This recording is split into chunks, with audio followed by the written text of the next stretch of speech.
Social സയൻസിലെ 8ാമത്തെ അധ്യായത്തിന്റെ അവസാന പാഠഭാഗമാണ് ഗംഗാ സമതലത്തിലേക്ക് എന്ന പാഠഭാഗത്തിന്റെ അവസാന ഭാഗത്തെക്കുറിച്ചാണ് ഇന്നത്തെ ക്ലാസ്സിൽ നമ്മൾ പറയുന്നത്. കഴിഞ്ഞ കുറേ ക്ലാസ്സുകളിലായിട്ട് നമ്മൾ പഠിച്ചിരുന്നത് ആര്യന്മാരുടെ വിവിധ പ്രദേശങ്ങളിലുള്ള ജനജീവിതത്തെക്കുറിച്ചും തുടർന്ന് ഉയർന്നു വന്നിട്ടുള്ള നഗരങ്ങളെക്കുറിച്ചും ഒക്കെയാണ് നമ്മൾ കഴിഞ്ഞ ക്ലാസ് വരെ ചർച്ച ചെയ്തത്. ഇന്നത്തെ ക്ലാസ്സിൽ കഴിഞ്ഞ ക്ലാസ്സിന്റെ അവസാനം നമ്മൾ പറഞ്ഞത് മഹാജനപദങ്ങളെ കുറിച്ചിട്ടാണ്. അതായത് രാജഭരണ രീതിയിൽ നിന്ന് മാറിയിട്ട് ചില പ്രദേശങ്ങളിൽ ഗണസംഘഭരണം നിലനിൽക്കുകയും പിന്നീട് ഒരു ജനാധിപത്യ വ്യവസ്ഥിതിയുള്ള രീതിയിലുള്ള ഭരണങ്ങൾ നടക്കുകയും ചെയ്തു. തുടർന്ന് രാജവംശങ്ങൾ എന്ത് ചെയ്തു, മഹാജനപദങ്ങളായിട്ട് മാറി എന്നുള്ളതിനെ കുറിച്ചാണ് കഴിഞ്ഞ ക്ലാസ്സിൽ നമ്മൾ പറഞ്ഞത്.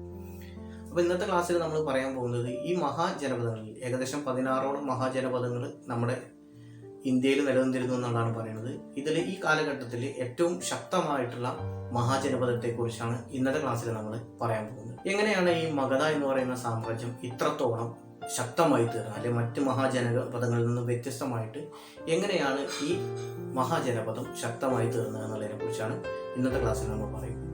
അപ്പോൾ ആദ്യം നമുക്ക് ആ പാഠഭാഗത്തേക്ക് പോവാം. എന്താണ് പറയുന്നത് നോക്കാം. എങ്ങനെയാണ് മഗധ എന്ന് പറയുന്ന ഈ സാമ്രാജ്യം ഇത്ര ശക്തിയായിട്ട് മാറാനുണ്ടായ കാരണങ്ങളെക്കുറിച്ചാണ് ആദ്യം നമ്മൾ പറയാൻ പോകുന്നത്. ഒന്ന്, ഇരുമ്പയിരിൻ്റെ നിക്ഷേപം ധാരാളമുള്ള ഭൂപ്രദേശമായിരുന്നു മഗധ എന്ന് പറയുന്നത്. ഇതിൽ വിളയിച്ചെടുത്തിട്ടുള്ള ഈ ഇരുമ്പ് ഉപകരണങ്ങൾ ഉപയോഗിച്ചുകൊണ്ട് കൂടുതൽ മെച്ചപ്പെട്ടുള്ള കാർഷിക ഉപകരണങ്ങൾ ഉണ്ടാക്കുകയും അതുവഴി വിപുലമായിട്ടുള്ള കൃഷി നടത്തുകയും ചെയ്തു. അതിൽ നിന്നുള്ള കാർഷിക ഉൽപ്പന്നം, കാർഷിക മിച്ചം, ഇതൊക്കെ എന്ത് ചെയ്യുന്നു, ഈ മഗധയെ ശക്തമായിട്ടൊരു സാമ്രാജ്യമാക്കി മാറ്റാൻ സഹായിച്ചു എന്നുള്ളതാണ്. രണ്ടാമത് പറയുന്നത് ഗംഗയും പോഷക നദികളും. അതായത് ഗംഗാ നദിയുടെയും മറ്റു പോഷക നദികളുടെയും സാമീപ്യം ഈ കൃഷിയിടങ്ങൾക്ക് വളരെയധികം സഹായകമായി. അതോടൊപ്പം തന്നെ മൂന്നാമത്തെ കാരണമായിട്ട് പറയുന്നത് ഈ ഗംഗാ സമതലത്തിലുള്ള വനങ്ങളെ മുഴുവൻ വെട്ടിവെച്ചുകൊണ്ട് അവിടുത്തെ ശക്തമായിട്ടുള്ള മരങ്ങളൊക്കെ മുറിച്ചുകൊണ്ട് ഇവർ ഗതാഗത യോഗ്യത്തിനായിട്ട് എന്ത് ചെയ്യുന്നു, വലിയ വഞ്ചികൾ നിർമ്മിച്ചു. ഇതുവഴി വ്യാപാരങ്ങളൊക്കെ എന്ത് ചെയ്യുന്നു, ശക്തമായിട്ട് നടന്നിരുന്നതായിട്ടാണ് മറ്റൊന്ന് പറയുന്നത്. അപ്പോൾ ഗംഗാ സമതലങ്ങളിലെ വനങ്ങളിലുള്ള മരങ്ങൾ മുറിച്ചുകൊണ്ട് വലിയ വഞ്ചികൾ നിർമ്മിച്ചത് മറ്റൊരു ശക്തമായിട്ടുള്ള കാര്യമായിരുന്നു. അതുപോലെ തന്നെ ഈ മഗധയുടെ സൈന്യത്തിൽ ഏറ്റവും ശക്തമായിരുന്നു ആനപ്പട എന്ന് പറയുന്നത്. ഏറ്റവും കൂടുതൽ യുദ്ധങ്ങളിൽ ആന പടയാളികളെ ഉപയോഗിച്ചിരുന്ന ഒരു രാജ്യമായിരുന്നു മഗധ എന്ന് പറയുന്നത്. അതുപോലെ തന്നെ കാർഷിക വാണിജ്യ പുരോഗതി, അതുപോലെ തന്നെ നദീജല ഗതാഗതം, ശക്തരായിട്ടുള്ള ഭരണാധികാരികൾ, അതുപോലെ തന്നെ ഏറ്റവും വലിയ സവിശേഷതയായിരുന്നു മഗധയുടെ അതിർത്തികൾ. ഇത്രയും സവിശേഷതകളുള്ള കാരണം കൊണ്ടാണ് മഗധ ശക്തമായിട്ടുള്ള ഒരു സാമ്രാജ്യമായിട്ട് നിലനിൽക്കാനുണ്ടായ പ്രധാന കാരണങ്ങളായിട്ട് പറയാൻ പോകുന്നത് മഗധ ഭരിച്ചിരുന്ന പ്രധാന രാജാക്കന്മാരും അവരുടെ രാജവംശങ്ങളെക്കുറിച്ചും. മഗധ ഭരിച്ചിരുന്ന പ്രധാനപ്പെട്ട രാജവംശങ്ങളെയും അതിലെ ഭരണാധികാരികളെയുമാണ് പറയുന്നത്. റൂളേഴ്സും അവരുടെ ക്ലാൻസുമാണ് പറയുന്നത്.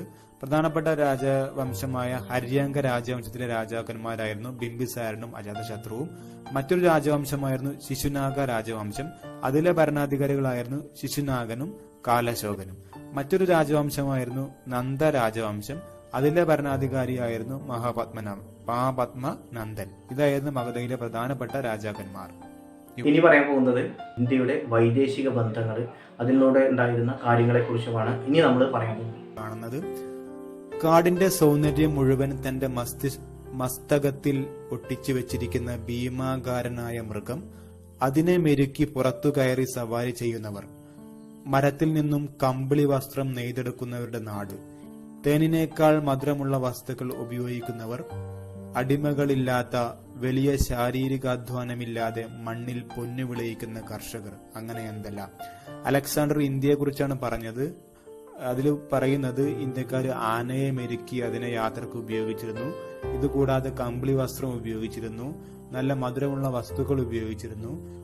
അടിമ വ്യവസ്ഥ അങ്ങനെ കൂടുതലായി ഒന്നും ഉണ്ടായിരുന്നില്ല. നല്ല മണ്ണിൽ നല്ലെണ്ണം അധ്വാനിക്കുന്ന കർഷകരായിരുന്നു ഇന്ത്യക്കാർ എന്നൊക്കെയാണ് അലക്സാണ്ടർ തന്റെ അനുഭവത്തിൽ പറയുന്നത്.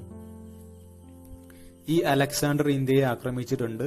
എന്നാൽ അലക്സാണ്ടറുടെ ആക്രമണത്തിന് മുമ്പ് ഇന്ത്യയെ ആക്രമിച്ചവരാണ് ഇന്ത്യയുടെ വടക്കു പടിഞ്ഞാറ് പ്രദേശം പേർഷ്യൻ ഭരണാധികാരിയായിരുന്ന സൈറസ് ആക്രമിച്ചിട്ടുണ്ട്.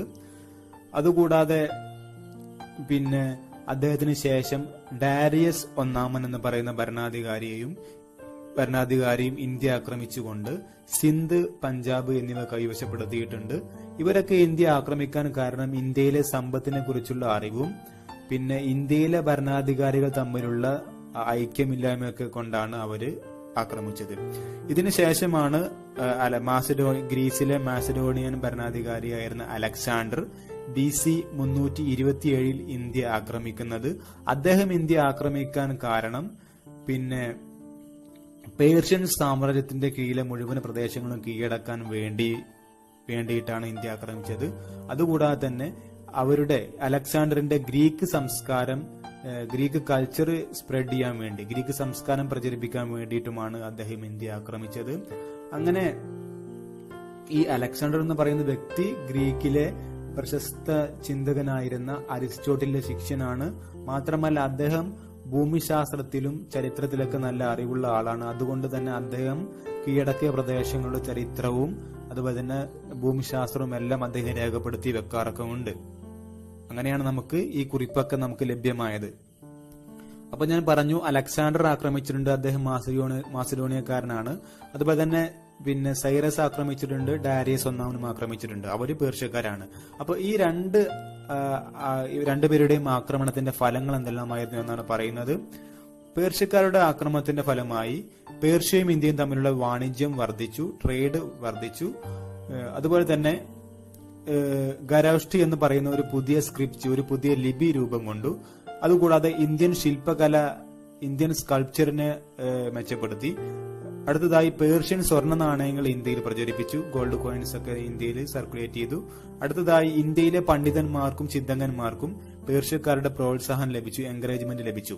ഇനി മാസിഡോണിയക്കാരുടെ ആക്രമണ ഫലമായി ഇന്ത്യക്കുണ്ടായ നേട്ടങ്ങൾ: ഒന്ന്, യൂറോപ്പുമായുള്ള വ്യാപാര ബന്ധം, ട്രേഡ് റിലേഷൻ ശക്തമായി സ്ട്രെങ്തൻ ചെയ്തു. രണ്ടാമതായി കരയിലും കടലിലും ട്രേഡ് റൂട്ട്സ് രൂപം കൊണ്ടു. പിന്നെ ലാൻഡ് സീ റൂട്ട്സ് ഒക്കെ പുതിയതായി രൂപം കൊണ്ടു. അതുപോലെ തന്നെ ജനങ്ങൾക്ക് ഭൂമിശാസ്ത്രപരമായ ജോഗ്രഫിക്കൽ നോളജ് വർദ്ധിച്ചു, ഇൻക്രീസ് ചെയ്തു. അതുകൂടാതെ ഇന്ത്യയുടെ വടക്കു പടിഞ്ഞാറൻ പ്രദേശത്ത് രാഷ്ട്രീയ ഏകീകരണം ഉണ്ടായി, ഒരു unification of region in the north western frontiers of India. അതായത് ഇന്ത്യയുടെ വടക്കു പടിഞ്ഞാറൻ ഭാഗത്ത് പ്രദേശങ്ങളൊക്കെ ഏകീകരിക്കാൻ സാധിച്ചു.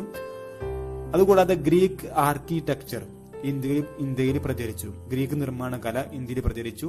ഇതൊക്കെയാണ് പേർഷ്യക്കാരുടെയും മാസിഡോണിയക്കാരുടെയും ആക്രമണ ഫലമായി ഇന്ത്യയിൽ സംഭവിച്ചത്. അപ്പോൾ ഇന്നത്തെ ക്ലാസ്സിൽ നമ്മൾ പറഞ്ഞത് ഗംഗാ സമതലത്തിലേക്ക് എന്ന പാഠഭാഗത്തിന്റെ അവസാന പാഠഭാഗമാണ്. മഹാജനപദങ്ങളിൽ ശക്തമായിട്ടുള്ള മഗധ എന്ന് പറയുന്ന ശക്തമായ സാമ്രാജ്യത്തെക്കുറിച്ചും ആ സാമ്രാജ്യം ഭരിച്ചിരുന്ന വിവിധങ്ങളായിട്ടുള്ള രാജവംശങ്ങളെക്കുറിച്ചും ഇന്ത്യയുടെ വൈദേശിക ബന്ധത്തെക്കുറിച്ചുമാണ് നമ്മൾ ഇന്നത്തെ ക്ലാസ്സിൽ നമ്മൾ പഠിച്ചത്. വീണ്ടും അടുത്ത പാഠവുമായി നമുക്ക് അടുത്ത ക്ലാസ്സിൽ കാണാം.